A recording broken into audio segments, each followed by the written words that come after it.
Hello everyone. RRB pharmacist examination 28th నుంచి 30th వరకు ఉంటుందని ఆర్ఆర్బి బోర్డు వాళ్ళు ఒక సర్క్యులర్ ఇవ్వడం జరిగింది. సో ఈ రోజు నుంచి చూసుకుంటే కరెక్ట్గా ఒక 10 days టైం ఉంది.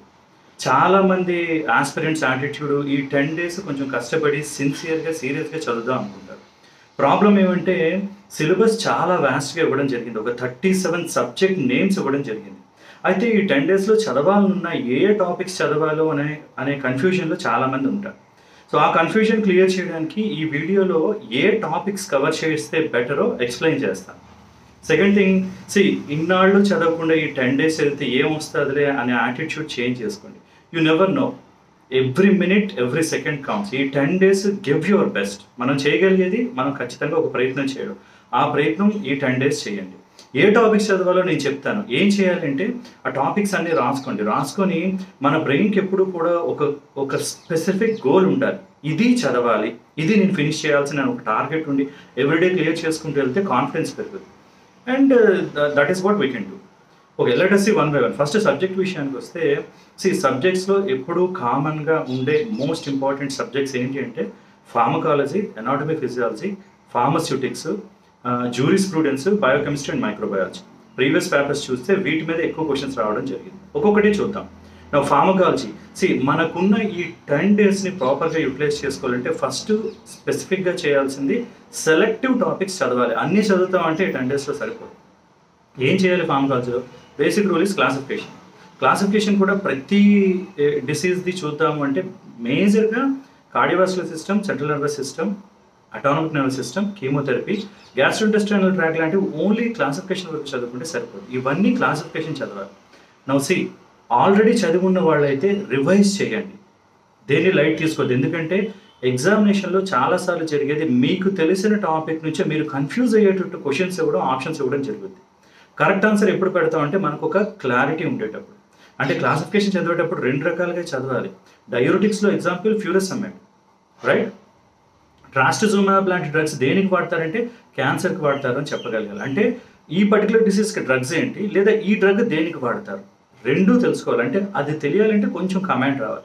కాబట్టి ప్రాపర్గా అన్ని క్లాసెస్ ఆఫ్ డ్రగ్స్ని ఫార్మకాలజీ ప్రాపర్గా చదవండి. నోట్స్ ఏమైనా ఉంటే ఖచ్చితంగా రివైజ్ చేయండి.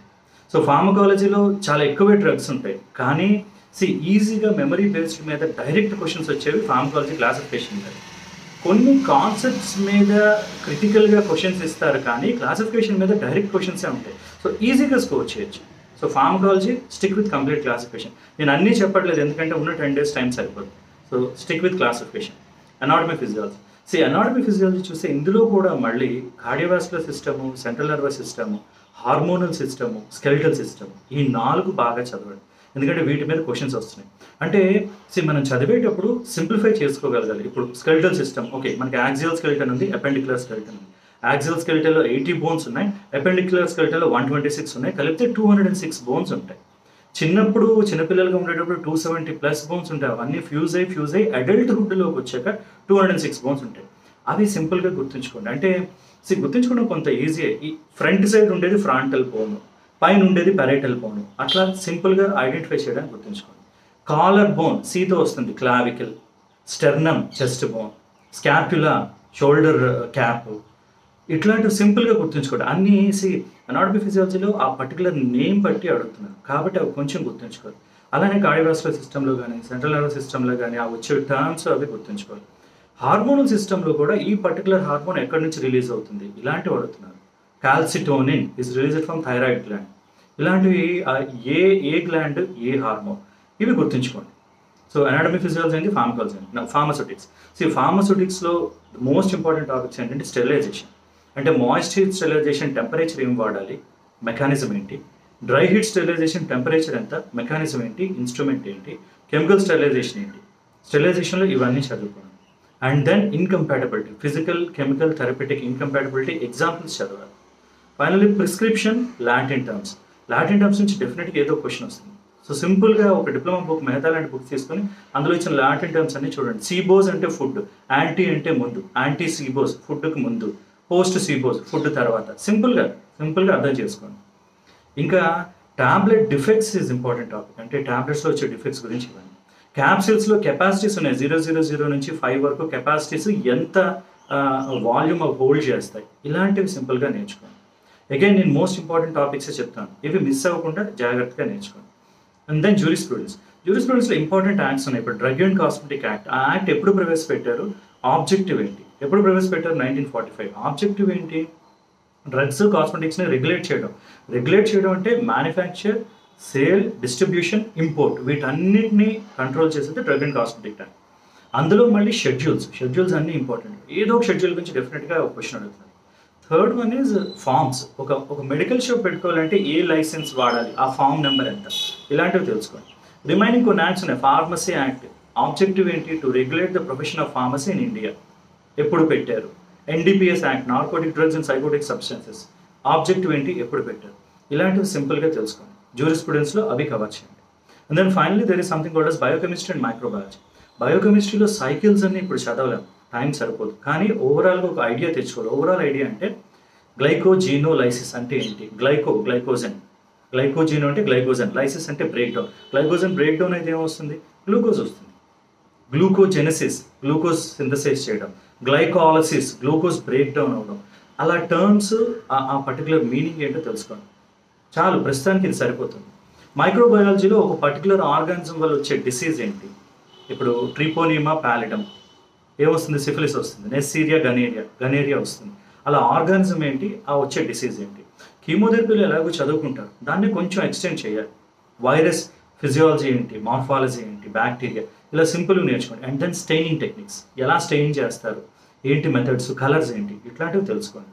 సో ఓవరాల్గా సబ్జెక్ట్లో ఈ 5 సబ్జెక్ట్స్లో ఈ ఇంపార్టెంట్ టాపిక్స్ ఈ ఫ్యూ డేస్లో కవర్ చేయడానికి టార్గెట్గా పెట్టుకోండి. టాపిక్ నేమ్స్ రాసుకోండి. ఓకే, ఇది చేయాలి, చేశానంటే ఈరోజు ఎంతవరకు చదవాలి, ఎన్ని టాపిక్స్ ఉన్నాయి, ఎన్ని రోజులు చేయాలి. ఎందుకంటే అండర్స్టాండ్, మీరు లాస్ట్ మినిట్ వరకు చదువుతూ ఉంటే సరిపోదు, ప్రాక్టీస్ కూడా చేయాలి. ప్రాక్టీస్ అంటే మనకి exam computer based test, CBT అంటే సిస్టమ్ మీద ఒక 90 minutes మీరు ఫోకస్డ్గా క్వశ్చన్స్ అన్ని చదివి అర్థం చేసుకొని ఆన్సర్ చేయాలి. 100 questions, 90 minutes, 1/3 negative. So system మీద 1.5 hour ఫోకస్ చేసేటట్టు మీరు ప్రాక్టీస్ చేయాల్సిందే. లాస్ట్ 5 days చేయాల్సిన పని మీరు. రెండోది, the most important thing, focus. చదివే ప్రతి క్వశ్చన్, ప్రతి వర్డ్ అర్థం చేసుకొని ఆన్సర్ చేయాలి. ఆప్షన్స్, ప్రతి ఆప్షన్ చదివి అర్థం చేసుకొని ఆన్సర్ చేయాలి. ఎగ్జామ్ అయిపోయిన తర్వాత నేను తప్పు చేశాను, ఇలా చేయకుండా ఉండాల్సిందనే ఆలోచన రాకూడదు. అంటే ఇప్పుడే ప్రాపర్గా చదివి అర్థం చేసుకోవాలి. జనరల్ పేపర్ అంటారా, జనరల్ పేపర్ 30 marks ఉంది, చాలా డివిజన్స్ ఉన్నాయి. జనరల్ సైన్సెస్ అంటారు, అంటే స్కూలింగ్లో ఉండే ఫిజిక్స్, కెమిస్ట్రీ, బయాలజీ గురించి జనరల్ క్వశ్చన్స్ వస్తాయి. జనరల్ నాలెడ్జ్ ఉంది, అంటే కరెంట్ అఫైర్స్, హిస్టరీ, జాగ్రఫీ, వీటన్నిటి గురించి. Quant and verbal, arithmetic, reasoning ఉన్నాయి. అవి ఒక 5 మొత్తం 10, మొత్తం 30 marks ఉన్నాయి. సో మీకు ఇంతకు ముందు ఏదైనా ప్రాక్టీస్ చేస్తుంటే అవి రిపీట్ చేయండి, రివైజ్ చేయండి. ఇప్పుడు మళ్ళీ కూర్చొని చదువుతానంటే it will be a huge task. Time అంతా అయిపోద్ది, టెన్షన్ వస్తుంది. ఎందుకంటే చదివేటప్పుడు అందరికీ వచ్చే క్వశ్చన్, నేను చదువుతుంది ఇంపార్టెంటేనా కాదా, వస్తుందా రాదా, టైం వేస్ట్ అవుతుంది, ఇలాంటి ఆలోచనలు వస్తాయి. అందుకని మీరు చదివింది రివైజ్ చేయండి, లేదంటే కొన్ని జనరల్గా తెలుసుకోవాలి. Last 6 to 8 months current affairs తెలుసుకోండి. ఆస్కర్ అవార్డ్స్ కానీ, నోబెల్ ప్రైజెస్ కానీ, ఇంటర్నేషనల్ ఇంపార్టెంట్ బాండింగ్ ఇష్యూస్ కానీ, ఇవి తెలుసుకోవాలి. ఇండియా గురించి టోటల్ 28 states ఉన్నాయి, 8 union territories ఉన్నాయి. కొన్ని సెంట్రల్ మినిస్ట్రీస్ ఏంటేంటో అవి తెలుసుకోవాలి. ఇలా ఇంపార్టెంట్ అన్నీ కవర్ చేయండి. Again, manage your time. ఈ 10 days ఆర్ క్రూషియల్. అంటే give your best for this 10 days. Leave పెడతారా, బ్రేక్ తీసుకుంటారా మీ వర్క్ నుంచి, బట్ గివ్ యువర్ బెస్ట్. కానీ టైం తీసుకొని ఫ్రస్ట్రేట్ అవ్వకుండా ప్రాపర్ ఒక టార్గెట్తో అన్ని టాపిక్స్ కవర్ చేయడానికి ట్రై చేయండి. I hope this is useful. All the best.